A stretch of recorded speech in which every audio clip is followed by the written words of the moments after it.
everyone. Welcome back to another episode of the Centennial Conference Corner. My name is Amber Thomas, and today I'm joined by Michael Herman, head tennis coach for Washington College. How are you doing today? Hello, how you doing? Oh, well. So this is a special episode of the CC Corner because it will air during Division Three week.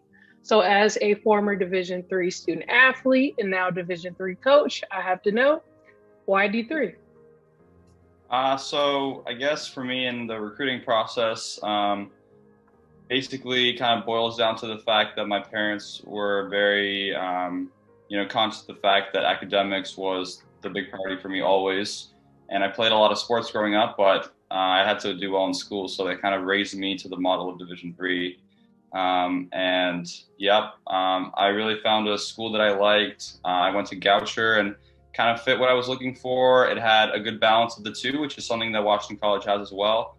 And so that's what I'm big on: good academics, and then providing you with a tennis experience that you're going to be, you're going to enjoy, and it's going to really push you to become a better athlete and better like student athlete overall. So that's really the model that I think is best, and I was most attracted to, and also the message that I feel like as a coach I can support the easiest, because I think all those values are kind of what I appreciate the most as well.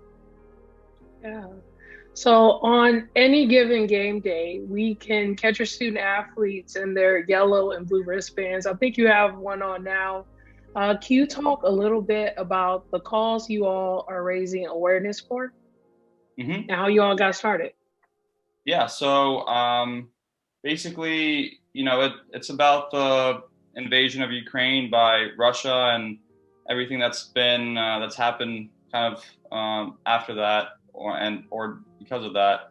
And it's just it's a horrible situation there. It's something that when it happened, I've really now I think unfortunately for me also, like, I was very involved in it and checking it every day. I still do, but that's kind of my worry that these things kind of fade with time a little bit. So I want to make sure that our athletes and our school as a whole is very aware of what's happening out there and the details really that make it just like a horrific experience in a situation. So just really wanted to raise awareness for that. I think it's important. It can really bring a lot of benefits. So one thing we did, like you mentioned, the wristbands, our athletes are competing with that.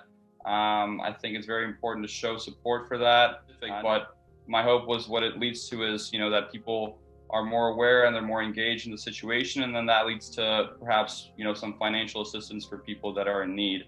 I think, also kind of the refugee crisis that's been created as a result of it. And it's the largest refugee crisis since World War II, I believe. So all these countries that have been great in taking in, people and in their homes and helping them out. I think those are the people that I want to support. And I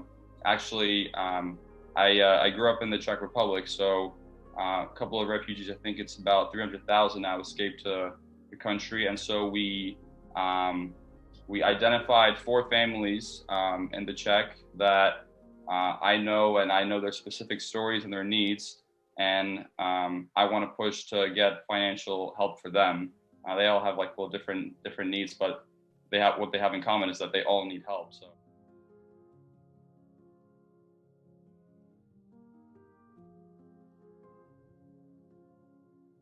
Well, while you all were on your spring break trip, that you also volunteered at the local Boys and Girls Club.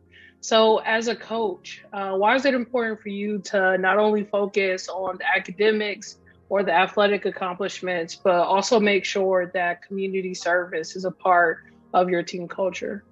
Yeah, this goes back to, I think, Division Three and the fact that it's like a holistic college experience where you should be involved in a lot of things, not just your game, not just your sport.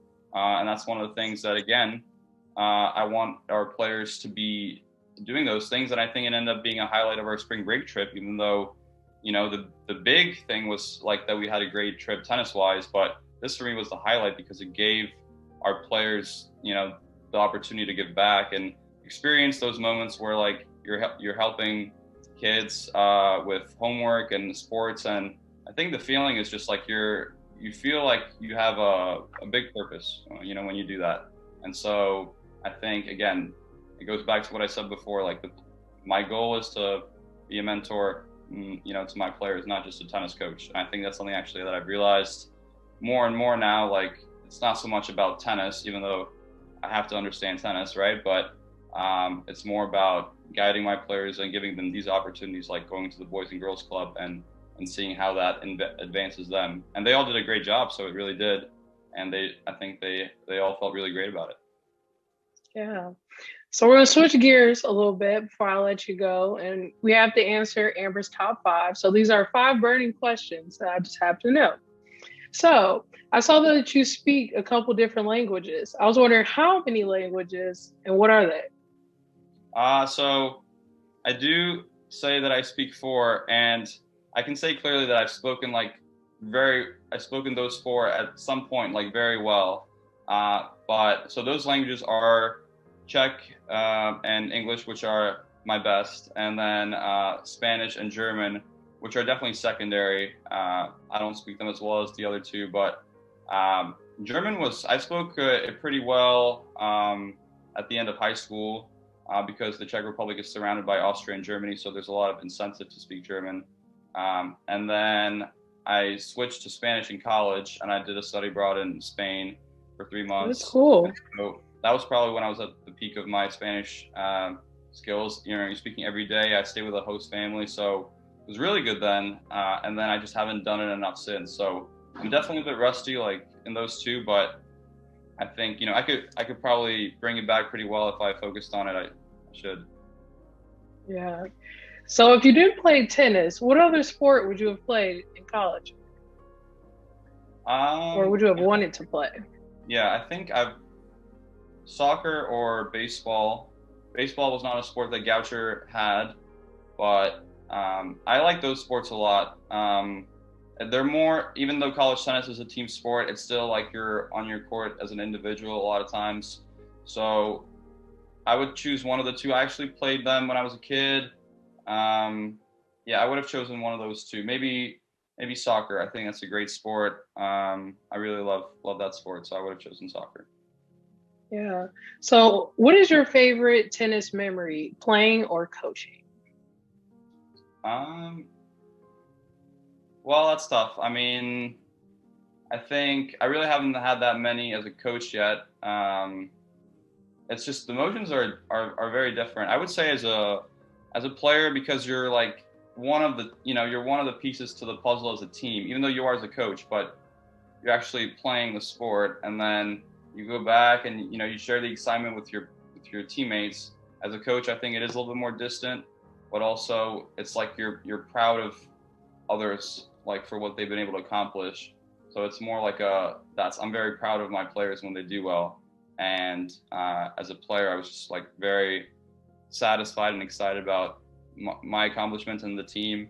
So I would say it's really tough to compare, but definitely I think my first year as a player, going through the ups and downs of our season and then finishing out winning our conference, like that's the best memory I have, I think in my playing days. Yeah. So who would you say is your biggest inspiration? Well, for sports, I would say it's Roger Federer or Derek Jeter, because they both like transcended the sport. Very great role models on and off the court. That's important for me. And then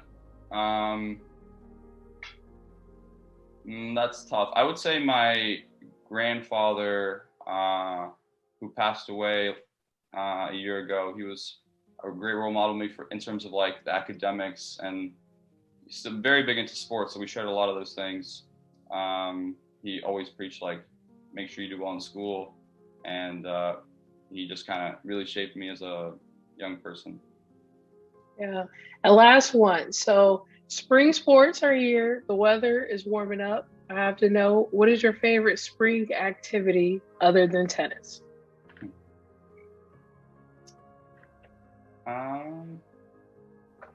That's pretty tough. Spring activity, I would say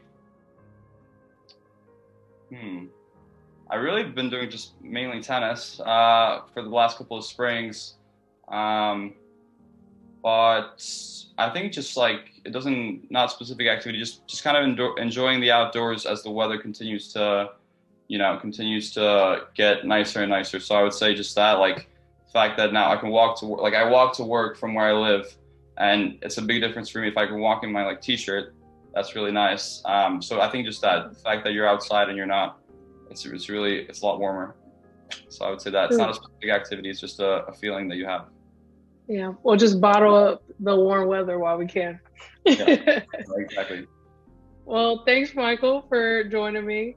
Everyone, you can catch a new episode of the Centennial Conference Corner on social media, Instagram, Twitter, and Facebook at Centennial Conf, and on our website, centennial.org. And until next time, see you later. Bye.